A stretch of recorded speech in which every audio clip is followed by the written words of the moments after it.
Hello, আমি Anupriya. Good morning সবাইকে।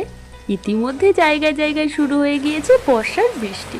আর কয়েকদিন ধরেই একটানা বৃষ্টি চলছে আমাদের এখানে। চলুন, টিফিন খাওয়ার সময় হয়ে গিয়েছে। বাবা নিচ থেকে ডাক দিয়েছে।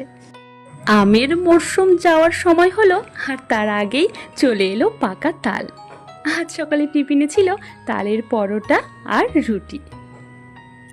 টিফিন খাওয়া শেষ করেই শুরু করে দিয়েছিলাম আমার পড়া। আর দেখুন, এই যে আমার নিত্যদিনের সঙ্গী, এরা রোজ আসে। তবে আজ সকাল থেকে এত বৃষ্টি হচ্ছিল, হয়তো ওরা কোথাও আটকে পড়েছিল। তবে এখন এসেছে আর ওদের জন্য রাখা মুড়িগুলোকে অনেক আনন্দের সঙ্গে খাচ্ছিল। তারপর চলে গেলাম রান্না করতে। আজ বাজার থেকে এনেছে ইলিশ মাছ। বর্ষাকাল এবং ইলিশ মাছ এক আলাদাই মন ভালো করা কম্বো, তাই না বলুন? সর্ষে ইলিশ, ইলিশ ভাপা থেকে শুরু করে বেগুন আলু দিয়ে তেল ঝোল ইলিশ, এসব হবে না তা তো হতেই পারে না। বৃষ্টির দিনে পাতে ইলিশ থাকলে এক থালা ভাত নিমেষেই শেষ হয়ে যায়। এখন বিকেলবেলা আমি একদম রেডি হয়ে গিয়েছি। আমরা যাচ্ছিলাম একটু চোখের ডাক্তারের কাছে। আসলে আমার চোখে একটু প্রবলেম হচ্ছিল, আর আপনারা তো সবাই জানেন যে আমি চশমা পরি।